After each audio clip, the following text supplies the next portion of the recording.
Hi there, Bambaji here with another gate transit, and today we are looking at gate 3. So we have gate 3 here, which is called ordering, and let me move that out of the way.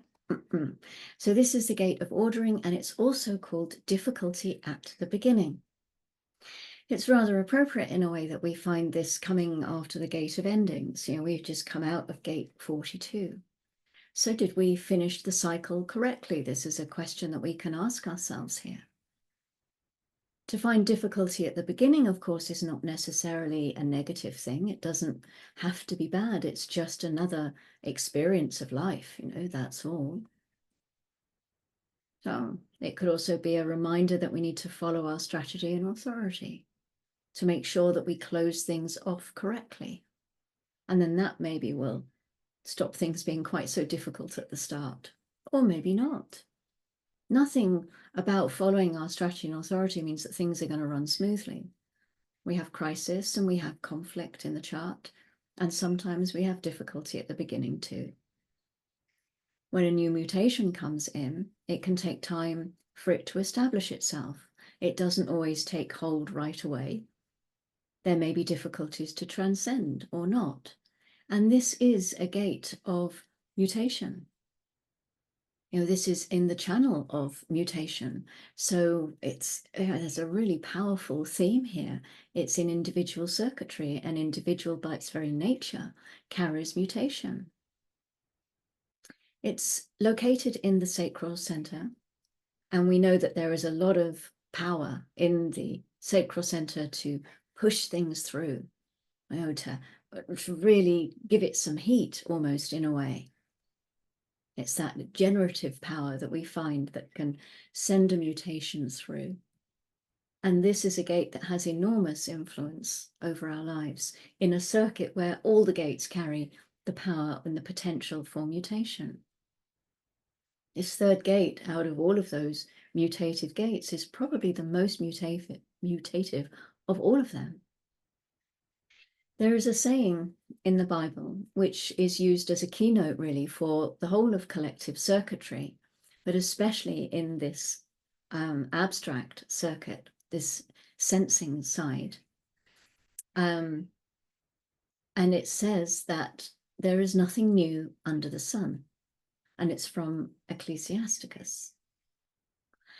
What has been will be again. What has been done will be done again. There is nothing new under the sun.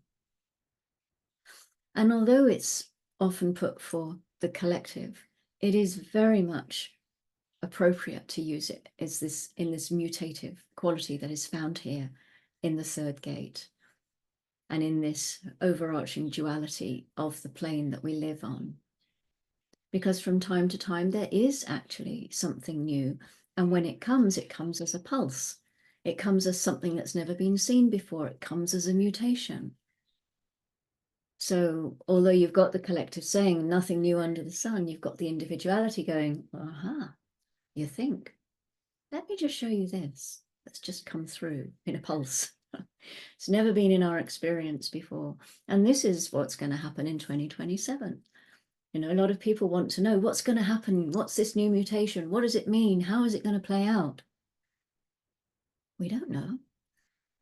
There can be lots of predictions about it, and Ra made a lot of predictions. There are whole courses based on it. I teach them myself on what we can expect based on what we know of the energies that are going to come in. But we don't actually know. Well, we haven't been there before. We have no idea. And sometimes, of course, we try to language something that just can't be languaged because it's outside of our experience. So we're trying to make it something that we can grasp hold of, make sense of, or somehow see the flaw that's in the pattern there. But it's not possible. And so when it actually happens, when the mutation comes, it can be quite shocking. It's like we weren't expecting it. We can't expect something that's not been in our experience before. It's something to really try and get your head around. It can mess you up. It's one of those, whoa. But the difficulty at the beginning, when you're looking at a mutation, then it's that fundamental challenge of the mutation to come in at the right time Individuality is all about timing. So it's coming in at the right time in order then it can transcend the confusion that having this mutation is going to bring and make its way into the established order. This is the gate of ordering. So one of the lessons that we find in the third gate is to accept that being alive as a human who doesn't know themselves can be very confusing. And when we come to know the truth of who we are, then we can transcend that confusion, because life itself is not confusing. It's all the stuff we bring to it that can distort the experience of being human. So we are grounded here. Gate 3 is grounded in gate 50. And we can see here its opposition in the wheel. It's the gate of values, and it's also known as the cauldron. This is a tribal gate, and it's very big on tradition and very big on responsibility. So here we have traditional values that will serve and enrich the tribe in the present for the future. And it's in a whole circuitry called defense circuitry, which is part of the tribal circuitry. And so it's to do with looking after our young and making sure that the young that have been created in gate 59 through friction in gate 6 are then cared for in gate 27, which then they will need some kind of nurturing and values in order to take them through as human beings who can be part of a tribe, a viable part of the tribe. So this is this whole this tribal circuit of defense. This is what it means. As I say, it's very traditional. So with the gate 3, then perhaps we're looking at if we ground our new beginnings in the correct values, then they won't be so difficult. Or the difficulties that come, we will be better equipped to face them, to meet them. So this is a gate of tribal law. It's not about making anything nice for individuality or for the collective. These are the laws that the tribe really have to adhere to. The tribe is very big on must. You must do this. These are the laws that the tribe puts in place in order for it to survive. So gate 50 is part of that defense circuit, as I say, and it's connected to our immunity. And the splenic center is all about our immunity. So it's really very appropriate that gate 50 should be there, isn't it? Defense is part of tribe. It's connected to intimacy. So it's to do with that and with mating, as I said, and then preserving what comes out of that mating through caring and good values. Each intimacy that has a birth as a result of it, it demands that somehow there is some caring of that offspring, that union is acknowledged, and the offspring of that union are then nurtured into adulthood and guided by good values.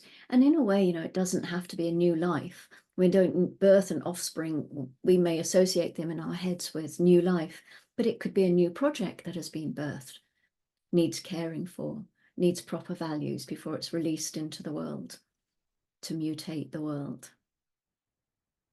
This week, we can look at what is new in our lives, and we can bring some awareness as to whether our values support it. Can we be open to witnessing what is arising without judging it, without having an opinion on it, without making ourselves right and someone else wrong? The word mutation can be uncomfortable for some people. Some people just are not able to sit with that word. What kind of an effect is it having on you? Is this something that you can feel into? And again, there's nothing wrong with having a sort of a reaction or a response to a word. Nothing wrong with that at all. But it can also be quite interesting to look into why you're having that particular kind of eek with a word. Mutation is one that often does this. Also, I've noticed gate 49 has the thing of sacrifice, and this can sort of rub people up the wrong way.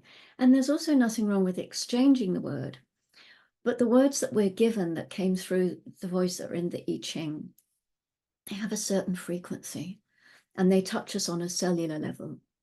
So it's possible maybe that we can exchange that word. We could exchange mutation for transformation or change. And that can make it much easier for us to accept it. It can be more palatable for us in that way. And maybe it's valuable to do that for a while. And we can explore why it's uncomfortable. We can transcend that discomfort. And then we can find, okay, I can go back to that word now and I can sit with it. It's no longer uncomfortable. This might be something that is worth your time, worth the exploration, worth the discovery. So that's our new gate, gate 3, from the 15th of April for 6 days or so. Yeah. I notice on the slide it says GMT. I think that's probably not true. I think it's actually BST. I think I was thinking I was going to stay with GMT for all of my timings, but then it turned out my software had automatically changed it to BST. So yes, so I will change that for next time. Thank you very much for watching, and I look forward to seeing you in the next gate transit. Bye-bye for now. Go gently. Take care.